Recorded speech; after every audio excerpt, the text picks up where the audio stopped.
مسائل الجاہلیہ سے بس ایک دو باتیں ہم لوگ سنتے ہیں.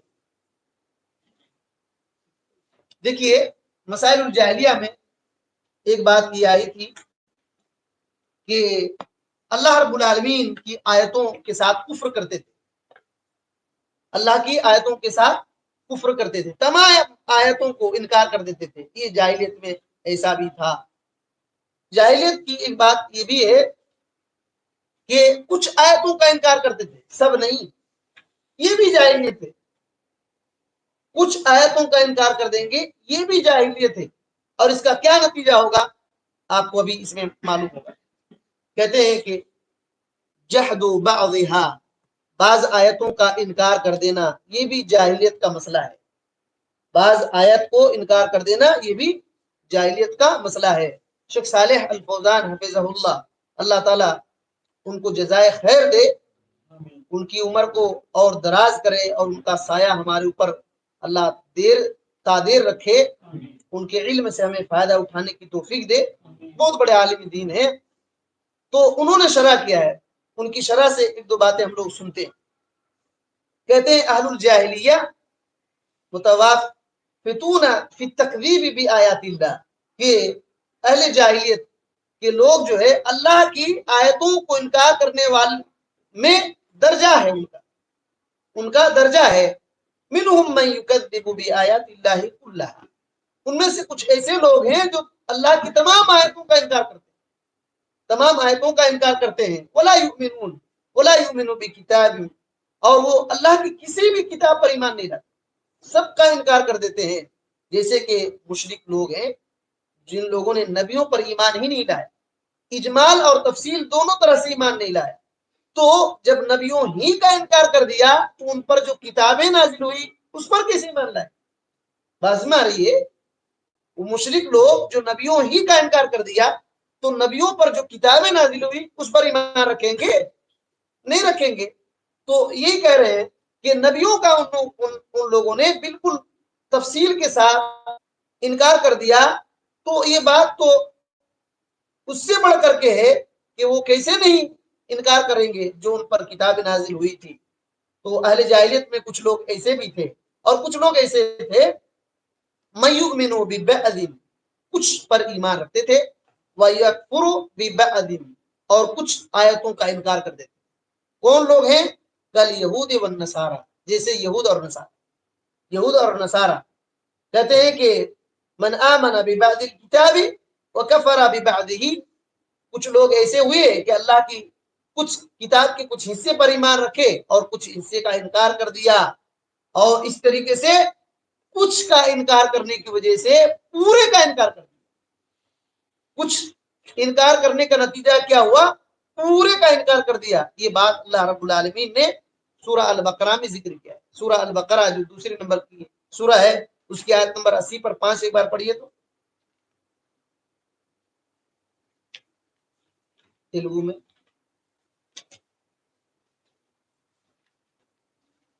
بسم اللہ الرحمن الرحیم. కానీ మీరు పరస్పరం చంపుకున్నారు, మీలోని ఒక వర్గం వారిని ఇండ్ల నుంచి బహిష్కరించడం కూడా చేశారు. పాపానికి దౌర్జన్యానికి పాల్పడుతూ మీరు వారికి వ్యతిరేకముగా ఇతరులను సమర్థించారు.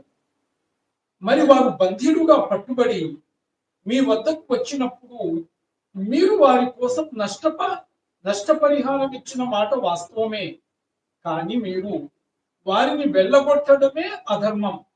అప్పుడు మీరు దాన్ని అసలు లెక్క చెయ్యలేదు. ఏమిటి? మీరు కొన్ని ఆజ్ఞలను విశ్వసించి మరికొన్నింటిని తిరస్కరిస్తున్నారా? మీలో ఇలా చేసే వారికి ప్రపంచ జీవితంలో అవమానం తప్ప ఇంకేం ప్రతిఫలం ఉంటుంది? ఇక ప్రళయ దినాన వారు మరింత కఠినమైన శిక్ష వైపు మరలించబడతారు. అల్లాహకు మీ చేష్టలు తెలియకుండా లేవు. بازم آ رہی ہے, وہی بات ہے کہ نہیں؟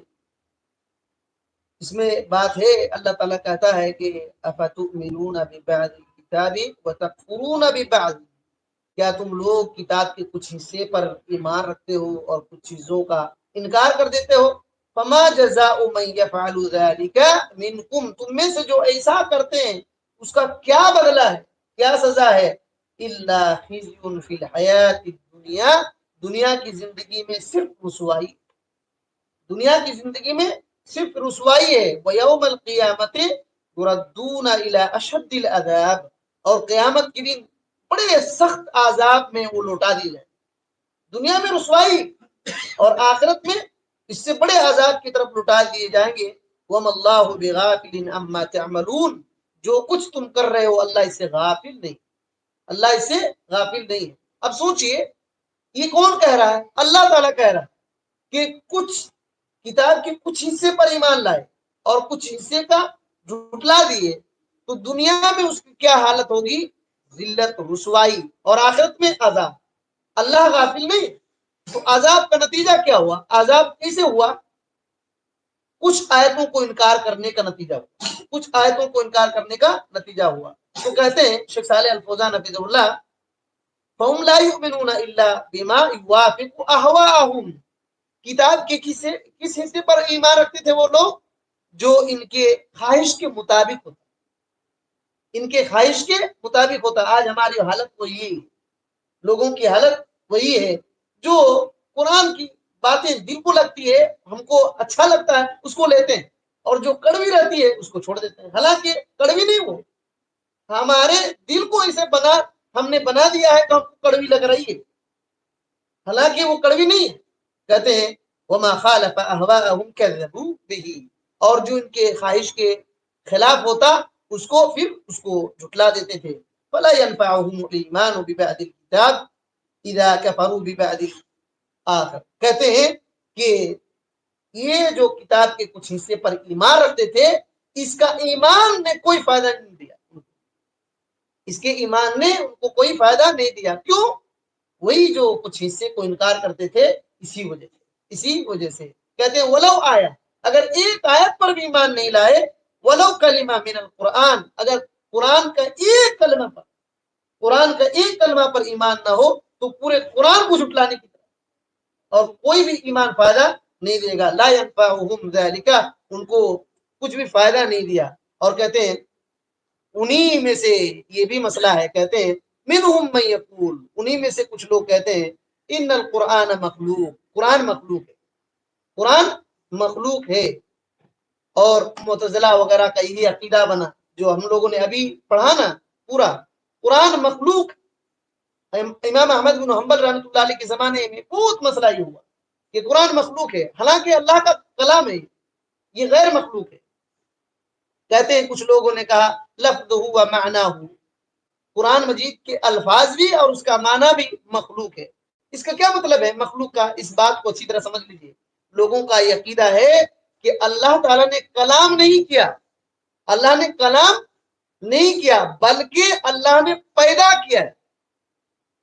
جس طریقے سے اللہ نے انسان کو پیدا کیا، سورج چاند ستاروں کو پیدا کیا، تو قرآن کو بھی اللہ نے پیدا کیا ہے، کہ اللہ نے تکلم نہیں کیا، بات نہیں کیا۔ یہ قرآن مجید کے مخلوق ہونے کا معنی ہے۔ بات سمجھ رہی ہے؟ ان لوگوں کا یہ عقیدہ ہے کہ اللہ رب العالمین نے قرآن سے بات نہیں، تکلم نہیں کیا، بلکہ ایسے پیدا کر دیا۔ اللہ تعالیٰ سے وہ الگ چیز ہے، اللہ تعالیٰ سے الگ چیز ہے۔ یہی وجہ ہے کہ وہ لوگ قرآن کی قسم کھانا شرک سمجھتے ہیں، قرآن کی قسم کھانا جائز نہیں سمجھتے۔ کیوں؟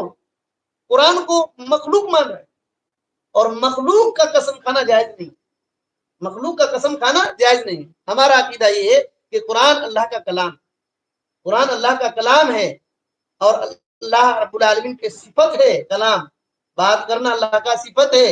اسی وجہ سے کوئی قرآن مجید کا قسم کھا لے تو گناہگار نہیں ہوگا، وہ گناہگار نہیں ہوگا۔ لوگ الٹا سیدھا پڑھ لیتے ہیں اور پھر الٹا سیدھا بول دیتے ہیں۔ ہاں یہ ہے کہ بندہ اللہ رب العالمین کا قسم کھائے، اللہ رب العالمین کا قسم کھائے، اور قسم چپکے سے نہیں کھانا چاہیے، جیسے تیسے چھوٹے موٹے معاملے میں قسم کو عادت نہیں بنانا چاہیے۔ تو یہ بات ہے۔ کہتے ہیں کہ اسی طریقے سے کن لوگوں نے کہا، کچھ لوگوں نے کہا ان الفاظہ مخلوق، کہ قرآن کے الفاظ صرف مخلوق ہے، معنی مخلوق نہیں ہے۔ یہ بھی گمراہی کہ قرآن کے الفاظ، وہ لوگ کیا کہیں گے آپ کو بھائی پرنٹ ہو کر نکلا ہے نا، تو یہ تو مخلوق ہی ہوا نا، ایسے کہیں ہم یہ سب کو معلوم نہیں بھائی. قرآن جس کو کہہ رہے ہیں، قرآن جس کو قرآن کہہ رہے ہیں وہ غیر مخلوق، جس کو پڑھ رہے ہیں، جس کو قرآن کہہ رہے ہیں وہ غیر مخلوق ہے، مخلوق نہیں ہے. اس کے معنی بھی اور الفاظ، اس کے معنی بھی اور الفاظ بھی. یہ کس نے کہا؟ اشاعرہ نے. اشاعرہ نے کہا کہ قرآن کے الفاظ مخلوق ہیں، معنی مخلوق نہیں ہے، معنی مخلوق نہیں ہے. تو یہ بھی کہتے ہیں شیخ صالح الفوزان، ھذا تکذیب بالقرآن، یہ قرآن کو جھٹلانا ہے، یہ قرآن کو جھٹلانا ہے. اشاعرہ 7 صفات کو مانتے ہیں اور باقی صفات کا انکار کرتے ہیں، باقی صفات کا انکار کرتے ہیں. اور کہتے ہیں کہ کچھ لوگوں نے یہ بھی کہا کہ لفظ و معنی، اس کا معنی بھی اور لفظ بھی دونوں مخلوق ہیں. کس نے کہا؟ جہمیہ نے. جہمیہ نے ایسا کہا. تو یہ بات ہے. لیکن ہمارا عقیدہ یہ ہے کہ اللہ کا کلام ہے، اس کے الفاظ، اس کے معنی، اس کے حروف سب اللہ کا کلام، سب اللہ کا کلام ہے. تو یہ ہمارا عقیدہ ہے. اور ایک چیز ہم لوگ کہتے ہیں، وقت بھی کافی ہو گیا. دیکھیے، اور ایک مسئلہ ہے کہ زمانہ جاہلیت میں رسولوں پر کتاب نازل ہونے کا ہی انکار کر دیتے تھے. رسولوں پر کتاب نازل ہونے کا ہی انکار کر دیتے تھے کہ اللہ تعالیٰ نے کوئی چیز نہیں نازل کیا، اللہ تعالیٰ نے کوئی چیز نازل نہیں کیا. حالانکہ آپ کو تعجب ہوگا، یہ لوگ کون کہتے تھے؟ آپ کو سن کر کے بڑا تعجب ہوگا.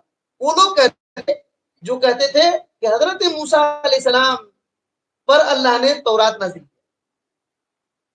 ایک طرف کہہ رہے ہیں کہ اللہ نے موسیٰ علیہ السلام پر تورات نازل کیا، دوسری طرف کیا کہتے تھے؟ اللہ نے کسی پر کچھ نہیں نازل کیا. یہ اللہ نے قرآن مجید میں ذکر کیا، یہ اللہ نے قرآن مجید میں ذکر کیا. آپ سورہ الانعام پڑھیے، 6 نمبر کی سورہ ہے، اس کی آیت نمبر 90 پر 1 میں دیکھیے. 91 90 پر 1 آیت دیکھیے. سورہ الانعام 6 نمبر کی سورہ. بسم اللہ الرحمن الرحیم. ఆరు అల్లానాం 91. అల్లా ఏ మానవ మాతృని పైన ఎలాంటి విషయాన్ని అవతరింపజేయలేదు అని పలికినప్పుడు ఈ అవిశ్వాస జనులు అల్లాను అర్థం చేసుకోవలసిన విధముగా అర్థం చేసుకోలేదు. వారిని అడుగు, మరి మూసా అలైహిస్సలాం తెచ్చిన ఈ గ్రంథాన్ని ఎవరు అవతరింపజేసినట్టు? ఆ గ్రంథములో ఒక జ్యోతి, మానవుల కొరకు మార్గదర్శకత్వం, మరి దాన్ని వేర్వేరు కాగితాలుగా విభజించి చూపుతున్నారు. ఎన్నో విషయాలను దాచేస్తున్నారు. మీకు గాని మీ పెద్దలకు గాని తెలియని ఎన్నో విషయాలు ఇందు మూలముగా మీకు నేర్పబడ్డాయి. దాన్ని అవతరింపజేసిన వాడు అల్లాహ్ అని చెప్పు. ఆ తర్వాత వాళ్లను వారి వ్యర్థ విషయంలోని ఆడుకోనివ్వు. باسمہ رہیے، وہی بات ہے کہ نہیں؟ اللہ تعالیٰ نے کیا کہا کہ ان لوگوں نے اللہ تعالیٰ کی قدر نہیں کی جس طریقے سے اللہ تعالیٰ کی قدر کرنی چاہیے. کس بات سے قدر نہیں کیا؟ ان کی باتیں کیا تھی؟ ان لوگوں نے یہ کہا ما انزل اللہ علی بشر من شیء، اللہ تعالیٰ نے کسی بشر پر کوئی چیز نازل ہی نہیں کیا، کوئی چیز نازل ہی نہیں کیا. یہ جب کہا تو اللہ کی قدر ہی کو ختم کر دیا، اللہ کی قدر ہی کو ختم کر دیا. اور یہ لوگ کون لوگ تھے؟ اللہ تعالیٰ نے کہا قل من انزل الکتاب الذی جاء به موسیٰ، آپ کہیے ان لوگوں سے پوچھئے کہ کون ہے جس نے موسیٰ علیہ السلام پر کتاب نازل کیا، جس کتاب میں نور اور ہدایت کی باتیں تھی لوگوں کے لیے، جس کو تم اپنی کاپیوں پر لکھتے تھے اور ظاہر کرتے تھے، کبھی چھپاتے تھے. تو یہ کس نے کیا ہے؟ کس نے کیا؟ کون ہے؟ دیکھیے اللہ رب العالمین یہاں کیا کہہ رہا ہے. یہ ایک طرف کہہ رہے ہیں کہ موسیٰ علیہ السلام پر تورات نازل ہوا ہے، اور دوسری طرف کیا کہہ رہے ہیں کہ اللہ نے کسی انسان پر کچھ نازل ہی نہیں کیا. کتنی دونوں بات ہوئی کہ نہیں؟ تعجب کی بات ہوئی. جاہلیت ہے. ایک طرف آج کل لوگ کیا کرتے ہیں، رسول اللہ صلی اللہ علیہ وسلم پر ہم ایمان لائے اور دوسری طرف رسول اللہ صلی اللہ علیہ وسلم کو چھوڑ کر دوسرا طریقہ اختیار کیا، ایسا ہے کہ نہیں؟ دوسرا اختیار کر لیا۔ اللہ کے رسول صلی اللہ علیہ وسلم سے اتنی محبت کہ ڈھول بجا دیتے، حالانکہ اللہ کے نبی صلی اللہ علیہ وسلم نے ڈھول بجانے کے لیے نہیں کہا، لیکن اتنی محبت کہ راستے میں ڈھول بجائیں گے، عید میلاد النبی کریں گے، کیا کیا نہیں کریں گے، لیکن جب بات آئے گی تو عجیب عجیب قصے سنائیں گے۔ خواجہ غریب نواز، معین الدین چشتی اجمیری، غوث اعظم، پیران پیر، ابدال، قطب، یہ سب باتیں آ جائیں گی۔ حالانکہ ایک طرف نبی صلی اللہ علیہ وسلم کی محبت کے لیے وہ لوگ مار لیتے ہیں اپنے، لیکن جب بات آتی چلنے کی نہیں چلتے۔ یہ آج کا مسئلہ نہیں، یہ آج کا مسئلہ نہیں، بہت زمانے سے ہے مسئلہ، بہت زمانے سے مسئلہ ہے۔ تو شیخ صالح الفوزان حفظہ اللہ کہتے ہیں اس آیت کریمہ کے بارے میں، یہودیوں نے یہ کہا تھا، یہودیوں نے کہا تھا کہ اللہ تعالیٰ نے مخلوق پر، کسی انسان پر کوئی چیز نازل نہیں کیا تھا۔ کیا معنی ہے؟ کہتے ہیں انکار الرسالات کلیہا، تمام رسالت کا انکار ہے۔ حالانکہ وہ حضرت موسیٰ پر ایمان لائے، لیکن یہ کہہ کر تمام رسولوں کا بھی انکار کر دیا، اور کہتے ہیں انکار الوحی، یہ تمام وحی کا انکار ہے۔ الذی حملہم علی ما قالوا، کیوں یہ بات کہے، کیوں بات کہے؟ کہتے ہیں الحسد لمحمد صلی اللہ علیہ وسلم، محمد صلی اللہ علیہ وسلم سے حسد کی وجہ سے، محمد صلی اللہ علیہ وسلم سے حسد کی وجہ سے اللہ رب العالمین نے اسی وجہ سے ان کا رد کیا۔ قل من انزل الکتاب الذی جاء به موسیٰ، کہ آپ کہیے کہ کون ہے جس نے موسیٰ علیہ السلام پر کتاب نازل کیا؟ موسیٰ علیہ السلام جو کتاب لے کر کے آئے وہ کون ہے؟ جس میں نور اور ہدایت کی باتیں تھی لوگوں کے لیے۔ یعنی تم ہمیشہ کہہ رہے ہو کہ موسیٰ علیہ السلام پر اللہ کی طرف سے کتاب آئی اور موسیٰ علیہ السلام انسان تھے، اور پھر یہ ابھی کہہ رہے ہو کہ اللہ نے کسی انسان پر کوئی چیز نازل ہی نہیں کیا۔ یہ دو ٹکراؤ کیسے آ گیا تمہارا؟ ٹکراؤ کیسے آ گیا؟ تو وہ کہتے ہیں کہ یہ حسد کی وجہ سے تھا۔ ان لوگوں نے تمام رسولوں کا بھی انکار کر دیا اور تمام کتاب کا انکار کر دیا محمد صلی اللہ علیہ وسلم کی وجہ سے، محمد صلی اللہ علیہ وسلم کی وجہ سے، قرآن مجید کی وجہ سے۔ تو کہتے ہیں ہم اللہ تعالیٰ سے عافیت مانگتے ہیں کہ اللہ ہم کو اس سے بچائے، اسی چیز کے انکار کرنے سے بچائے۔ تو کہتے ہیں کہ شیخ صالح الفوزان آخر میں کہتے ہیں فانظروا ما يفعل الحسد بأهله، دیکھ لو، غور کر لو کہ حسد کرنے والے کو کیا حال کرتا ہے، حسد کرنے والے کو کیا حال کرتا ہے۔ اور کہتے ہیں یہی حال کیا جہمیہ کو، یہی حال کیا جہمیہ کو، ان القرآن لم ينزل من عند اللہ، ان لوگوں نے کہا کہ قرآن اللہ کی طرف سے اترا ہی نہیں، کیونکہ ان لوگوں نے کہا نا کہ قرآن مخلوق ہے، تو اترنے کا کیا سوال ہے، بنا دیا اللہ نے۔ تو یہ ہے۔ اور کچھ لوگوں نے کہا ان السنہ لیست وحیا من اللہ، کچھ لوگوں نے کہا کہ سنت یعنی حدیث ہے، اللہ کی طرف سے وحی نہیں ہے، اسی وجہ سے منکرین حدیث پیدا ہوئی کہ نہیں ہوئی، حدیث کا انکار کر دیتے ہیں۔ اور آج بہت سارے لوگ ہیں کہتے ہیں انما ہی من اجتہاد الرسول، وہ لوگ کہتے ہیں یہ رسول کا اجتہاد ہے، کوشش سے یہ حدیث بنی، حالانکہ حدیث جو ہے یہ اللہ رب العالمین کی طرف سے وحی ہے۔ تو یاد رکھیے فتنے کہاں سے کب پیدا ہوں گے معلوم نہیں۔ اور اسی طریقے سے پڑھے لکھے لوگ گمراہ ہوتے ہیں، پڑھے لکھے لوگ گمراہ ہوتے ہیں، اور ان سے لوگ علم سیکھ کر کے بہت علاقہ گمراہ ہو جاتا ہے۔ ابھی پریزنٹ میں جاوید اختر معلوم ہے کہ نہیں؟ جاوید اختر ایک ڈائریکٹر، فلمی ڈائریکٹر ہے، پورا خاندان گمراہ، پورا خاندان گمراہ۔ یہ ابھی پریزنٹ میں ابھی اس کا مسئلہ نکل رہا ہے، اللہ رب العالمین کو مانتا ہی نہیں، وہ جاوید اختر اللہ کو نہیں مانتا، کہتا ہے کہ اللہ کوئی چیز نہیں ہے۔ اور کیا کہا، اتنا ظلم دنیا میں ہو رہا ہے، اتنا غریبی ہے، اگر اللہ ہوتا تو مٹا دیتا نا، اللہ ہوتا تو اس کو مٹا دیتا نا، اللہ ہے ہی نہیں۔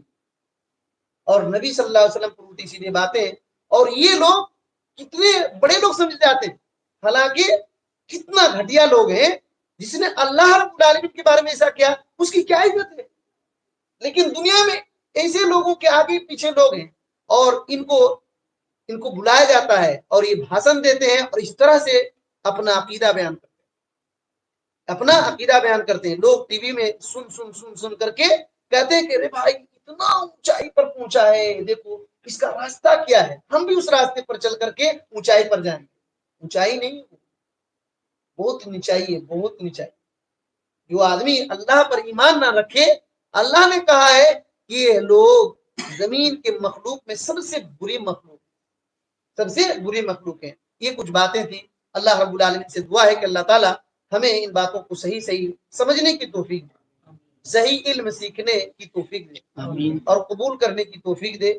اللہ تعالیٰ ہمیں صحابہ، تابعین، اتباع التابعین جو ہدایت کے راستے پر چلے، انہی کے راستے پر ہمیں چلنے کی توفیق دے.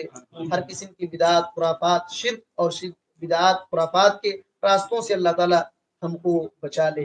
آمین. السلام علیکم ورحمۃ اللہ وبرکاتہ.